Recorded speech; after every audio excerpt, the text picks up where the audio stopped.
नमस्कार, आप देख रहे हैं कमल राष्ट्रीय। मेरे यानी अंकुर पांडे के साथ करेंगे खबरों पर विस्तार से बात, लेकिन उससे पहले एक नजर अभी तक की हेडलाइंस पर।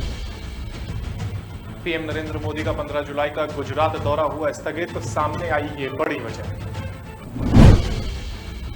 जयपुर पहुंची राष्ट्रपति पद की उम्मीदवार द्रौपदी मुर्मू, बीजेपी के सांसदों विधायकों से की मुलाकात। सपा से तकरार के बीच मुलायम सिंह यादव से मिलने पहुंचे ओम प्रकाश राजभर। तबादले में हुई गड़बड़ियों पर सीएम योगी सख्त, इन 3 विभागों में जांच के लिए बनाई कमेटी। जनसंख्या नियंत्रण को लेकर मायावती का बड़ा बयान, इन मुद्दों पर बीजेपी सरकार को घेरा। और अब खबरें विस्तार से। पीएम नरेंद्र मोदी का 15 जुलाई का गुजरात दौरा स्थगित हुआ है। गुजरात के कई हिस्सों में भारी बारिश के कारण बाढ़ जैसी स्थिति पैदा होने के कारण प्रधानमंत्री नरेंद्र मोदी का आगामी दौरा कुछ दिनों के लिए टाल दिया गया है। पीएम मोदी का शुक्रवार 15 जुलाई को गांधीनगर और साबरकांठा का दौरा करने का कार्यक्रम था। घटनाक्रम से जुड़े प्रमुख सूत्रों ने कहा कि प्रधानमंत्री के अब इस महीने के अंत तक गुजरात का दौरा करने की उम्मीद है। तो वहीं Gujarat international finance tech city Gandhinagar में अंतर्राष्ट्रीय बुलियन एक्सचेंज सेंटर और भारत के पहले अंतर्राष्ट्रीय वित्तीय सेवा केंद्र मुख्यालय और साबरकांठा में प्रमुख सार्वजनिक निर्माण परियोजनाओं का उद्घाटन करने वाले थे। गुजरात में भारी बारिश हो रही है। गुजरात के कई हिस्सों में बाढ़ आ चुकी है। धीरे धीरे बाढ़ विकराल रूप लेती जा रही है। गांव हो या फिर शहर, सब कुछ डूबा डूबा नजर आ रहा है। गुजरात में अब तक 59 लोगों की जान जा चुकी है। इस बीच मुख्यमंत्री भूपेंद्र भाई पटेल ने बाढ़ प्रभावित इलाकों का दौरा किया है और लोगों को हर संभव मदद का भरोसा दिलाया है। नवसारी में सैलाब सबसे ज्यादा तबाही मचा रहा है, तो वहीं राजकोट में बर्बादी देखने को मिल रही है।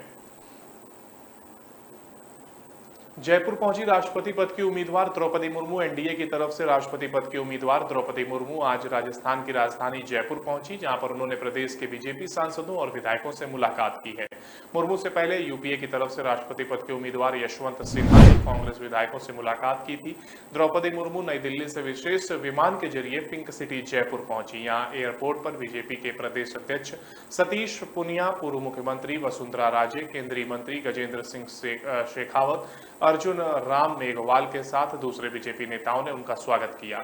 जयपुर पहुंची द्रौपदी मुर्मू ने यहां एक होटल में बीजेपी के लोकसभा और राज्यसभा सांसदों के अलावा विधायकों से मुलाकात की। बता दें कि राजस्थान की 200 सीटों वाली विधानसभा में बीजेपी ने 71 विधायक हैं, तो वहीं राजस्थान से बीजेपी के 24 लोकसभा सदस्य और 4 राज्यसभा सदस्य हैं। द्रौपदी मुर्मू के राजस्थान दौरे से पहले राष्ट्रपति पद के लिए विपक्षी दलों के संयुक्त उम्मीदवार यशवंत सिन्हा ने सोमवार को यह कांग्रेस और उनके समर्थक विधायकों से मुलाकात की थी। और सपा से तकरार के बीच मुलायम सिंह यादव से मिलने पहुंचे ओम प्रकाश राजभर। उत्तर प्रदेश उपचुनाव में हार के बाद से ही सुभाषपा प्रमुख ओम प्रकाश राजभर लगातार अखिलेश यादव पर जुबानी हमले कर रहे हैं। तो वहीं बीते कुछ दिनों से राजभर के गठबंधन से अलग होने की अटकलें भी चल रही थी। इसी बीच मुलायम सिंह यादव की पत्नी साधना गुप्ता का निधन हुआ है, जबकि इससे पहले सपा संरक्षक बीमार चल रहे थे। ऐसे में ओम प्रकाश राजभर ने ट्वीट कर कुछ तस्वीर शेयर की है, जिसके बाद इन तस्वीरों ने फिर एक नई चर्चा शुरू कर दी है। दरअसल समाजवादी पार्टी संरक्षक मुलायम सिंह यादव की पत्नी का निधन 9 जुलाई को हुआ था, जिसके बाद पूरा परिवार शोक में दुखी नजर आ रहा था। ऐसे में राजनीतिक बयानबाजियों और अटकलों को किनारे कर सुभाषपा प्रमुख सपा संरक्षक से मिलने पहुंच गए, जिससे फिर एक नई चर्चा शुरू हो गई। दोनों के बीच इस मुलाकात की जानकारी ओम प्रकाश राजभर ने कुछ तस्वीरों के साथ ट्वीट कर शेयर की है। अपने ट्वीट में सुभाषपा प्रमुख ने कहा है कि समाजवादी पार्टी के संरक्षक, पूर्व रक्षा मंत्री, पूर्व मुख्यमंत्री मुलायम सिंह यादव की धर्मपत्नी साधना गुप्ता के निधन पर बुधवार को उनके लखनऊ स्थित आवास पर मिलकर शोक संवेदना व्यक्त की। सुभाषपा प्रमुख द्वारा शेयर की गई इन तस्वीरों में मुलायम सिंह यादव बेड पर सोए हुए नजर आ रहे हैं, जबकि ओम प्रकाश राजभर उनके पास कुर्सी पर बैठे नजर आ रहे हैं। 2 तस्वीरों में इन दोनों दिग्गज नेताओं के बीच कुछ चर्चा भी हो रही है। बता दें कि इन तस्वीरों को काफी अहम माना जा रहा है, क्योंकि पिछले दिनों की राजनीतिक चर्चाओं के बावजूद अब यादव परिवार के दुख में सुभाषपा प्रमुख उनके साथ दिख रहे हैं। और तबादलों में हुई गड़बड़ियों पर सीएम योगी सख्त हो गए हैं। उत्तर प्रदेश में बीते दिनों बड़े पैमाने पर अफसरों के तबादले किए गए। इस दौरान तबादलों के बाद कई तरह की शिकायतें आई, जिसको लेकर अब राजनीतिक बवाल मचा हुआ है, जिसके बाद से सीएम योगी आदित्यनाथ ने ट्रांसफर में हुई गड़बड़ियों की जांच के आदेश दिए थे। अब इस मामले में पीडब्ल्यूडी, स्वास्थ्य विभाग और पशुपालन विभाग में हुए ट्रांसफर में भ्रष्टाचार की जांच के लिए कमेटियों का गठन किया गया है। यूपी में पीडब्ल्यूडी और स्वास्थ्य विभाग में हुए तबादलों पर एक एक्शन की तैयारी शुरू हो गई है। इसको लेकर दोनों ही विभागों में एक कमेटी बनाई गई है, जो ट्रांसफर में हुए भ्रष्टाचार के मामले की जांच करेगी। जो भी अधिकारी इस जांच में दोषी पाए जाएंगे, उन पर गाज गिरना तय है। माना जा रहा है कि सीएम योगी ने मंगलवार को इन दोनों कमेटियों का गठन कर दिया है। इसके अलावा पशुपालन विभाग में भी करोड़ों के घोटाले की बात सामने आई थी। अब मुख्यमंत्री ने इस मामले में भी जांच के लिए कमेटी का गठन कर दिया है। माना जा रहा है कि जांच रिपोर्ट आने के बाद कुछ अधिकारियों पर गाज गिरनी तय है और अब बीते दिनों स्वास्थ्य और पीडब्ल्यूडी विभाग के अलावा पशुपालन विभाग में हुई गड़बड़ियों की उच्च स्तरीय जांच के आदेश दिए गए हैं। बता दें कि इन विभागों में गड़बड़ियों को लेकर विपक्ष के अलावा सत्ता पक्ष के कुछ नेताओं ने सवाल उठाए थे, जिसके बाद मामले ने तूल पकड़ा तो पहले स्वास्थ्य मंत्री और अब सीएम योगी खुद एक्शन में नजर आ रहे हैं। जनसंख्या नियंत्रण को लेकर मायावती का बड़ा बयान। विश्व जनसंख्या दिवस पर सीएम योगी आदित्यनाथ के बयान पर विपक्ष लगातार हमलावर होते जा रहा है। पहले उनके बयान पर समाजवादी पार्टी ने विरोध जताया था और अब बसपा प्रमुख मायावती ने ट्वीट कर विरोध जताया है। इस ट्वीट में बसपा प्रमुख ने महंगाई, गरीबी और बेरोजगारी का मुद्दा भी उठाया। बसपा प्रमुख ने ट्वीट कर लिखा, ऐसे समय में जब आसमान छूती महंगाई, अति गरीबी और बढ़ती बेरोजगारी आदि के अभिशाप से परिवारों का जीवन दुखी, त्रस्त और तनावपूर्ण है, तो वे स्वयं ही अपनी सभी जरूरतों को सीमित कर रहे हैं। तब जनसंख्या नियंत्रण जैसे दीर्घकालीन विषय पर लोगों को उलझाना बीजेपी की कौन सी समझदारी है। मायावती ने अपने अगले ट्वीट में लिखा, जनसंख्या नियंत्रण दीर्घकालीन नीतिगत मुद्दा है, जिसके प्रति कानून से कहीं ज्यादा जागरूकता की जरूरत है। किंतु बीजेपी सरकारें देश की वास्तविक प्राथमिकता पर समुचित ध्यान देने के बजाय भटकाऊ और विवादित मुद्दे ही चुन रही है। तो ऐसे में जनहित और देशहित का सही से कैसे भला संभव। जनता दुखी और बेचैन है। बता दें कि विपक्ष विश्व जनसंख्या दिवस पर सीएम योगी ने कहा था, जनसंख्या नियंत्रण कानून आगे बढ़े लेकिन जनसंख्यांकी असंतुलन की स्थिति पैदा नहीं होने पाए। ऐसा नहीं होना चाहिए कि किसी एक वर्ग की जनसंख्या वृद्धि का प्रतिशत अधिक हो जाए, जबकि मूल निवासी अपनी जनसंख्या के नियंत्रण पर काम करते रहें। और इसी के साथ यहां पर वक्त हो चला एक छोटे से ब्रेक का। ब्रेक पर जाने से पहले तक की हेडलाइंस।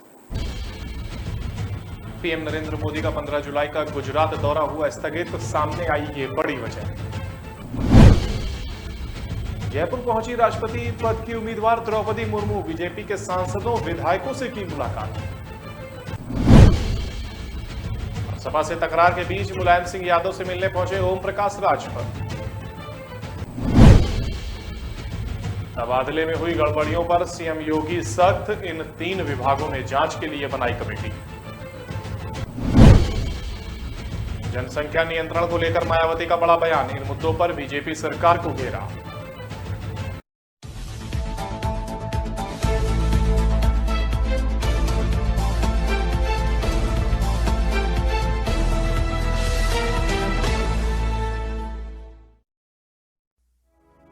लोग मुझे कभी बहुत अच्छा समझते हैं, कभी बहुत बुरा। इनसेंसिटिव। भगवान जैसे है हमारे लिए। एनी टेस्ट जरूरी है क्या? जान बचाई है मेरे बेटे की।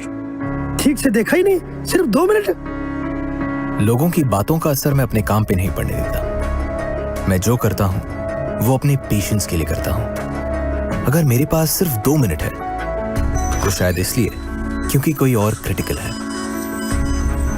अगर मैं 1 से ज्यादा टेस्ट करवा रहा हूं वो इसलिए क्योंकि मेरे ट्रीटमेंट में डाउट की जगह नहीं। अगर मैं स्ट्रिक्ट या इनसेंसिटिव हूं वो इसलिए क्योंकि आपकी हेल्थ सबसे इंपॉर्टेंट है। तो लोग मुझे चाहे अच्छा समझे या बुरा, मैं उनसे कहता हूं थैंक यू, क्योंकि वो मुझे रोकते नहीं बल्कि याद दिलाते हैं कि मुझे मेरे पेशेंट्स के लिए क्या करना है।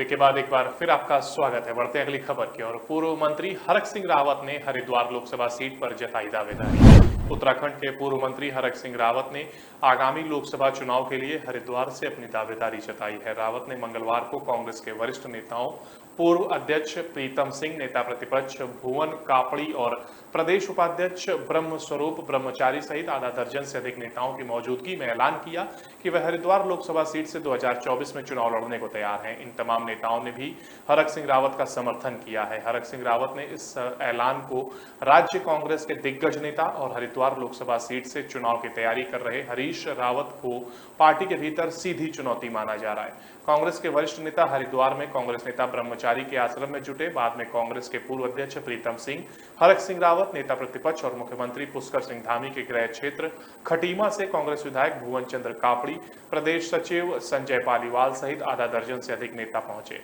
हरक सिंह रावत ने पत्रकारों द्वारा उत्तराखंड में पार्टी के लगातार कमजोर होने की वजह पूछे जाने पर बिना किसी का नाम लिए परोक्ष रूप से हरीश रावत को इसके लिए जिम्मेदार ठहराया। हरक सिंह रावत ने कहा कि अगर पार्टी उन्हें टिकट देगी तो वह लोकसभा का चुनाव जरूर लड़ेंगे। उन्होंने कहा कि वह पौड़ी या हरिद्वार से चुनाव लड़ने के इच्छुक हैं।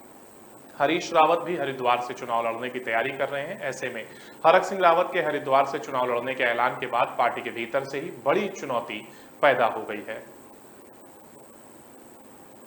और वहीं सीएम अशोक गहलोत की वेटनरी स्टूडेंट्स को सौगात है। राजस्थान के मुख्यमंत्री अशोक गहलोत प्रदेशवासियों के लिए खुशियों की सौगात दे रही है। यहां पहले सरकारी कर्मचारियों को बीमा पॉलिसियों पर बोनस देने को हरी झंडी दी थी, तो वहीं अब सीएम गहलोत ने वेटरनरी के इंटर्न स्टूडेंट्स को स्टाइपेंड पर आयुर्वेद और एलोपैथी मेडिकल इंटर्न्स के बराबर महंगाई भत्ता देने के प्रस्ताव को मंजूरी दे दी है। अब वेटरनरी इंटर्न्स को स्टाइपेंड के साथ साथ महंगाई भत्ता भी दिया जाएगा, जो वर्तमान में नहीं दिया जा रहा था। बल्कि एलोपैथी और आयुर्वेद डिपार्टमेंट के इंटर्न्स को स्टाइपेंड पर राज्य कर्मचारियों की तर्ज पर महंगाई भत्ता दिया जाता है। मुख्यमंत्रियों की मंजूरी मिलने के बाद अब वेटरनरी के इंटर्न को 1 अप्रैल 2022 की बैक डेट से यह महंगाई भत्ता मिलेगा। सीएम गहलोत ने 2022-23 के बजट घोषणा में वेटरनरी इंटर्न को स्टाइपेंड 3500 रुपए से बढ़ाकर 14,000 रुपए करने के आदेश पहले ही जारी कर दिए हैं। एक बयान के अनुसार राज्य सरकार द्वारा एलोपैथी और आयुर्वेद विभाग के इंटर्न विद्यार्थियों को वजीफे पर राज्य कर्मचारियों की तरह ही महंगाई भत्ता दिया जाता है, जबकि वेटरनरी के इंटर्न विद्यार्थियों के लिए ऐसा कोई प्रावधान नहीं था। मुख्यमंत्री की मंजूरी मिलने के बाद अब वेटरनरी के इंटर्न विद्यार्थियों को भी स्टाइपेंड के साथ महंगाई भत्ता 1 अप्रैल 2022 से मिलेगा। गौरतलब है कि मुख्यमंत्री द्वारा 2022-23 के बजट में की गई घोषणा के अनुरूप वेटरनरी इंटर्न छात्रों को दे स्टाइपेंड 3500 रुपए से बढ़ाकर 14,000 रुपए करने का आदेश पहले ही जारी किए जा चुके हैं। महंगाई और बेरोजगारी को लेकर सरकार पर कांग्रेस का हमला। देश में बढ़ती महंगाई, बेरोजगारी और रुपयों में गिरावट को लेकर कांग्रेस ने सरकार पर हमला किया है। कांग्रेस ने प्रेस कॉन्फ्रेंस करके कहा कि महंगाई 7%, बेरोजगारी 7% और रुपए में गिरावट भी 7% है। कांग्रेस प्रवक्ता गौरव वल्लभ ने कहा है कि इन मुद्दों पर सरकार को बात करनी चाहिए, लेकिन मोदी सरकार चुप बैठी है। गौरव वल्लभ ने कहा कि हमने 7 के आंकड़े को साथ लिया था, लेकिन देश की जीडीपी बढ़ाने में लिया था। उन्होंने कहा कि CMI आंकड़े के हिसाब से जून महीने में 25 लाख लोगों ने नौकरी खोई है। ऊपर से महंगाई दर ने आग में घी का काम किया है। महंगाई दर 6 महीने से लगातार ज्यादा चल रही है। इसके बावजूद भी बीजेपी इस मामले पर बात करने को राजी नहीं है। उन्होंने कहा कि कल आंकड़ा आया तो उम्मीद थी कि वित्त मंत्री इस पर कुछ कहेंगी, लेकिन उन्होंने 7 ट्वीट किए, लेकिन वो नासा की तस्वीर की। हिंदुस्तान में आपका इंटरनेट क्यों नहीं? बेरोजगारी, महंगाई की दर को नीचे लाने में आपका क्या इंटरेस्ट नहीं है? गौरव वल्लभ ने कहा कि ग्रामीण क्षेत्रों में इन्फ्लेशन देश के शहरों से ज्यादा, यहाँ यानी गांव में महंगाई शहर से ज्यादा है। ग्रामीण बेरोजगारी दर देश की बेरोजगारी दर से ज्यादा है। शहरों से ज्यादा बेरोजगारी गांवों में है। लगातार 33 महीनों से आरबीआई का टारगेट 6% से भी ज्यादा है और आरबीआई का कहना है कि महंगाई और ज्यादा होगी। उन्होंने सरकार पर हमला करते हुए कहा कि जीएसटी लगाकर गरीब की थाली से रोटी पहले से ही छीन ली और अब सब्जी की महंगी कर दी है। सब्जी की महंगाई दर 17% है। रुपया आज 79.66% है और कभी भी 80 के आंकड़े को पार कर सकता है। वित्त मंत्री इस सब पर बात नहीं करती, वो नासा और उसकी तस्वीर में ज्यादा रुचि दिखाती हैं। अशोक स्तंभ को लेकर विपक्ष के सवालों का मंत्री हरदीप सिंह पुरी ने दिया जवाब। दिल्ली के नए संसद भवन में स्थापित राष्ट्रीय प्रतीक को लेकर विवाद शुरू हो गया है। विपक्षी दलों ने आरोप लगाया है कि संसद भवन में राष्ट्रीय प्रतीक के स्वरूप को बदल दिया गया है। इस पर केंद्रीय आवास एवं शहरी मामलों के मंत्री हरदीप सिंह पुरी ने विपक्ष को सिलसिलेवार ट्वीट करके जवाब दिया है। उन्होंने कहा कि सारनाथ स्थित मूल प्रतीक 1.6 मीटर ऊंचा है, जबकि नए संसद भवन के ऊपर बना प्रतीक विशाल और 6.5 मीटर ऊंचा है। राष्ट्रीय प्रतीक को लेकर विपक्ष के आरोपों पर केंद्रीय मंत्री हरदीप सिंह पुरी ने पलटवार किया है।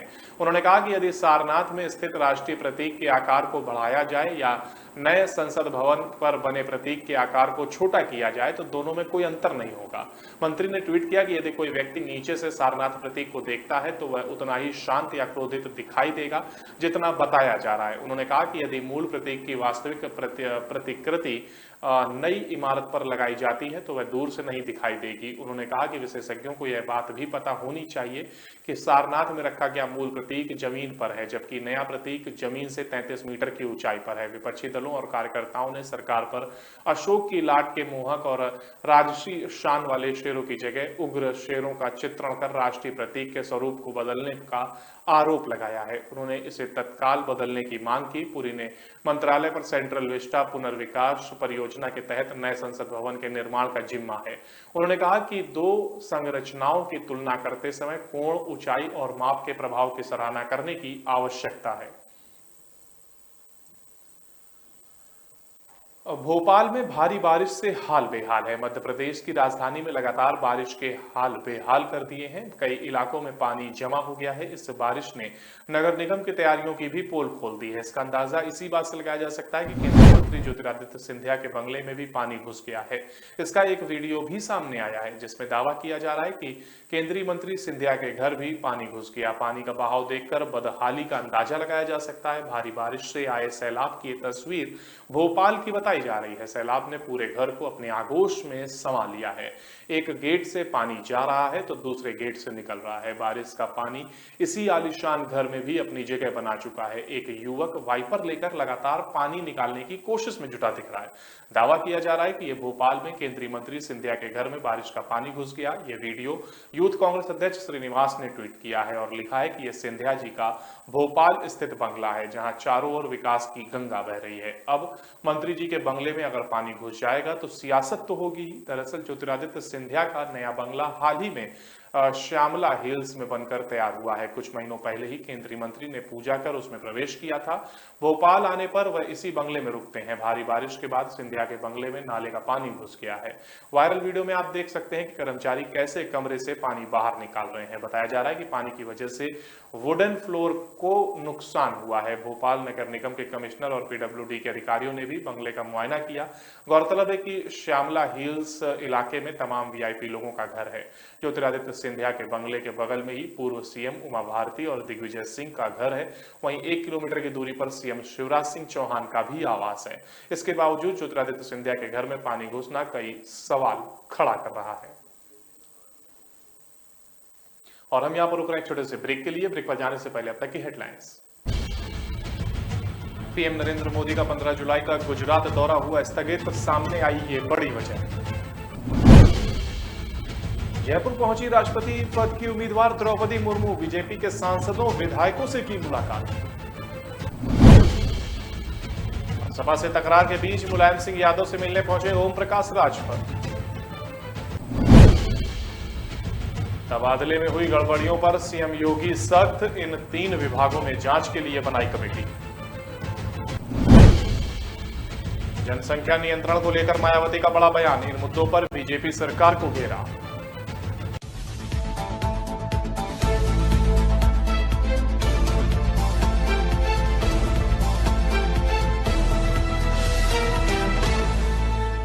कामयाबी की असली पहचान तभी होती है जब उसकी बुनियाद मजबूत हो, क्योंकि जिन्हें खुद पर भरोसा हो उनकी ताकत कभी कम नहीं होती है। इसलिए भरोसा करिए सिर्फ विकी पावर प्लस टीएमटी बार पर। अब घर बनेगा स्ट्रॉन्ग, चलेगा लाइफ लॉन्ग।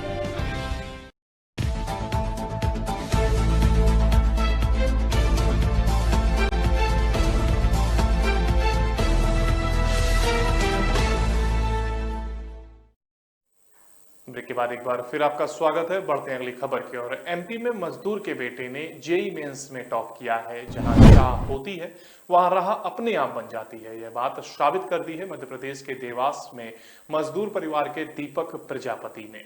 दीपक ने आर्थिक तंगी और तमाम असुविधाओं के बीच जेईई मेंस में 99.93 अंक हासिल कर उच्च स्थान प्राप्त किया है। मुख्यमंत्री शिवराज सिंह चौहान ने ट्वीट कर दीपक प्रजापति और उनके परिवार को बधाई दी है।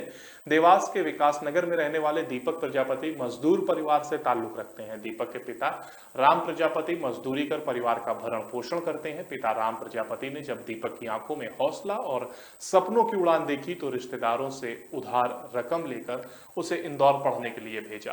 दरअसल दीपक प्रजापति ने देवास के सरकारी स्कूल से हाई स्कूल और हायर सेकेंडरी की परीक्षा 90% अंक से अधिक अंकों से उत्तीर्ण की थी। परिवार के सहयोग और रिश्तेदारों की मदद से दीपक प्रजापति ने इंदौर में रहकर जेईई मेंस की तैयारी की। परिवार वालों को दीपक से उम्मीद ही नहीं बल्कि विश्वास था कि वह मध्य प्रदेश का नाम जरूर रोशन करेगा। आखिरकार दीपक प्रजापति ने भी अपने परिवार की उम्मीदों पर खरा उतरते हुए जेईई मेंस में 99.93% अंक हासिल कर उच्च स्थान प्राप्त किया है। दीपक की इस उपलब्धि पर मुख्यमंत्री शिवराज सिंह चौहान ने ट्वीट कर बधाई देते हुए लिखा, मेरे भांजे दीपक ने मध्य प्रदेश का नाम रोशन किया है। दीपक ने यह बता दिया है कि जहां चाह होती है वहां राह भी बन जाती है। जैसे ही परिवार वालों को पता चला कि दीपक प्रजापति ने जेईई मेंस की परीक्षा में अव्वल दर्जे का स्थान प्राप्त किया है तो पूरा परिवार खुशी से झूम उठा।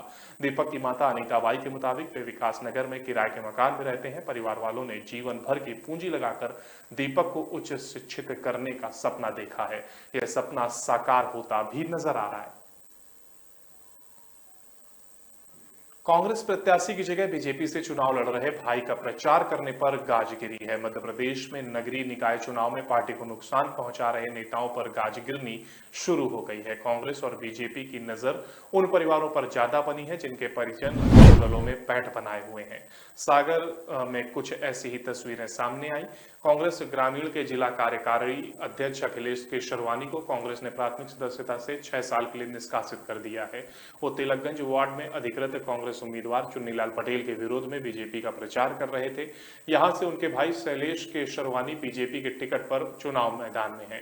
केशर कांग्रेस कमेटी के संगठन प्रभारी और उपाध्यक्ष चंद्र प्रभाष शेखर ने इस आशय का पत्र सागर जिलाध्यक्ष और महापौर प्रत्याशी निधि जैन को जारी किया है। पत्र के मुताबिक कार्यकारी अध्यक्ष अखिलेश केशरवानी के विरुद्ध पार्टी प्रत्याशी के खिलाफ प्रचार करने की तथ्यात्मक जानकारी मिली है।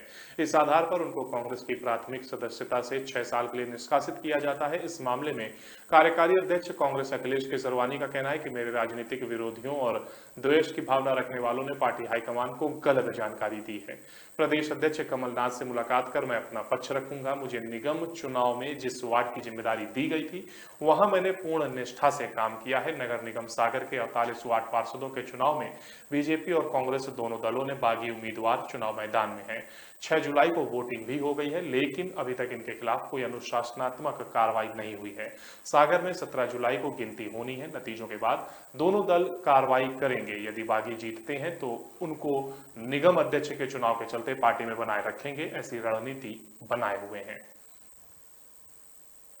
और बाबा विश्वनाथ धाम में महंगी हुई मंगला आरती की टिकट। सावन से पहले वाराणसी स्थित बाबा विश्वनाथ धाम को लेकर एक बड़ी खबर आई है। इस बार सावन मास में टिकट को लेकर भक्तों को महंगा खर्च वहन करना पड़ेगा। सावन के महीने में मंगला आरती के टिकट का किराया बढ़ गया है। इसके साथ सुगम दर्शन का भी किराया बढ़ा दिया गया है। मंगला आरती के लिए भक्तों को 1500 के बजाय 2000 रुपए देने होंगे तो वहीं भक्तों को सुगम दर्शन के 500 के बजाय 750 रुपए खर्च करना होगा। मंदिर प्रशासन के अधिकारियों की माने तो भक्तों के लिए इस बार खास इंतजाम किए गए हैं। इस बार भक्तों को धूप न लगे इसलिए मंदिर को चौक क्षेत्र में जर्मन हैंगर लगा है। भक्तों के पैर न जलें इसके लिए मैट और आराम करने के लिए कुर्सियों की व्यवस्था की गई है। इसके साथ ही पानी के उचित प्रबंध होंगे। इन सुविधाओं के कारण किराए में बढ़ोतरी करनी पड़ी है। इस बार बाबा विश्वनाथ धाम में भारी भीड़ की संभावना जताई जा रही है। इसके लिए मंदिर प्रशासन ने कमर कस रखी है। सुरक्षा के लिहाज से बैरिकेडिंग तो होगी ही, इस बार भक्तों के लिए खास इंतजाम भी होंगे। बता दें कि इस बार सावन का महीना 14 जुलाई से शुरू हो रहा है। इसको लेकर वाराणसी स्थित बाबा विश्वनाथ मंदिर में आने वाले भक्तों के लिए खास तैयारियां की जा रही हैं, जिसे लेकर मंदिर प्रशासन की ओर से जानकारी साझा की गई है।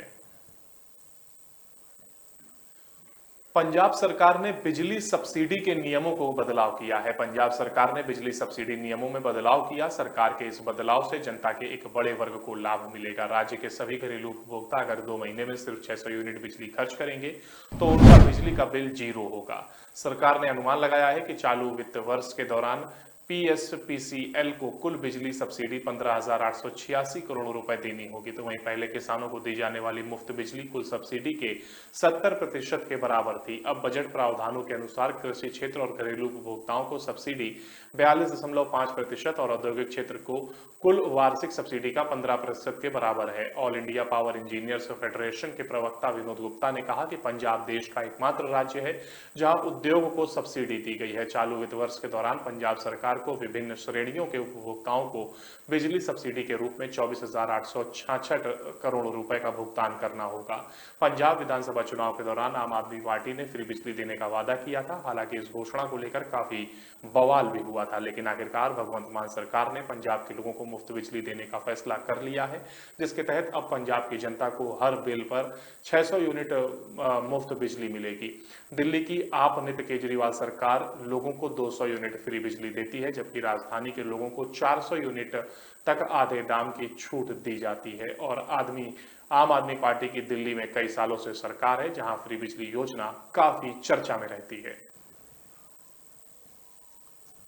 और भारी बारिश की वजह से उफान पर शिवनाथ नदी है। पूरे देश में इन दिनों भारी बारिश की वजह से कई इलाकों में बाढ़ आ गई है। लगातार बारिश से कई इलाकों में जनजीवन अस्त व्यस्त हो गया है। बारिश की वजह से कई लोगों की मौत भी हो चुकी है और ऐसे में छत्तीसगढ़ में भी पिछले कुछ दिनों से भारी बारिश हो रही है। छत्तीसगढ़ के बस्तर संभाग में बारिश को लेकर रेड अलर्ट भी जारी किया गया है। ऐसे में इन दिनों छत्तीसगढ़ के सभी नदी नाले उफान पर हैं। छत्तीसगढ़ के दुर्ग से बहने वाली शिवनाथ नदी इन दिनों अपने रौद्र रूप पर है। शिवनाथ नदी पर बने महमरा एनाकोट के 3 फुट ऊपर पानी बह रहा है। इन नज़ारों को देखने के लिए पर्यटक भी भारी मात्रा में यहाँ पहुंच रहे हैं। छत्तीसगढ़ में इन दिनों लगातार भारी बारिश हो रही है, जिसकी वजह से अधिकतर नदी नाले उफान पर हैं। ऐसे में छत्तीसगढ़ के दुर्ग जिले से होकर गुजरने वाली सिंधनाथ नदी भी उफान पर है। शिवनाथ नदी का जलस्तर लगातार बढ़ता जा रहा है। अभी शिवनाथ नदी का पानी महमरा एनीकट के 3 फीट ऊपर से बह रहा है। शिवनाथ नदी के इस रौद्र रूप को देखने के लिए भारी संख्या में पर्यटक भी महमरा एनीकट पर पहुंच रहे हैं। उम्मीद जताई जा रही है कि आने वाले कुछ दिनों में शिवनाथ नदी का जलस्तर और बढ़ सकता है और शिवनाथ नदी के किनारे बसे निचले गांव में पानी घुस सकता है। इसको लेकर भी प्रशासन लगातार इस तरह के हालातों पर नजर बनाए हुए है। शिवनाथ नदी के बढ़ते जलस्तर को देखते हुए प्रशासन ने एनीकोट के दोनों तरफ बैरिकेड लगाकर लोगों को नदी पार करने के लिए रोका है। इसके लिए दोनों तरफ प्रशासन ने सुरक्षाकर्मी भी तैनात किए गए हैं। इसके अलावा SDRF की टीम लगातार मुस्तैद है। शिवनाथ नदी में बढ़ते जलस्तर को देखने के लिए महमरा एनीकट पर बड़ी संख्या में पर्यटक भी अपने परिवार के साथ वहां पहुंचकर शिवनाथ नदी के रौद्र रूप का नजारा ले रहे हैं। लोगों का कहना है कि कुछ ही दिनों में बारिश में शिवनाथ नदी लबालब हो गई है। यह नज़ारा बड़ा सुकून देता है, इसलिए हम अपने परिवार के साथ यहाँ इस नज़ारे को देखने के लिए पहुंचे हैं। प्रकृति के नज़ारे को देखने के लिए छत्तीसगढ़ के कई पर्यटक स्थल पर लोग पहुंच रहे हैं। लेकिन लोगों को यह भी ध्यान रखना होगा कि किसी तरह की लापरवाही न बरतें, क्योंकि जिस शिवनाथ नदी की हम बात कर रहे हैं उस नदी पर बने महमरा एनीकट पार करते वक्त कुछ दिन पहले 14 साल के तुषार साहू नाम के बच्चे की नदी में बहने से मौत हो गई थी। इसलिए लोग प्रकृति का लुत्फ उठाएं, लेकिन लापरवाही न बरतें। और इन्हीं खबरों के साथ हमारे इस बुलेटिन में फिलहाल इतना ही। बाकी की तमाम जानकारियों के लिए आप लगातार बने रहिए कमल राष्ट्रीय के साथ। नमस्कार।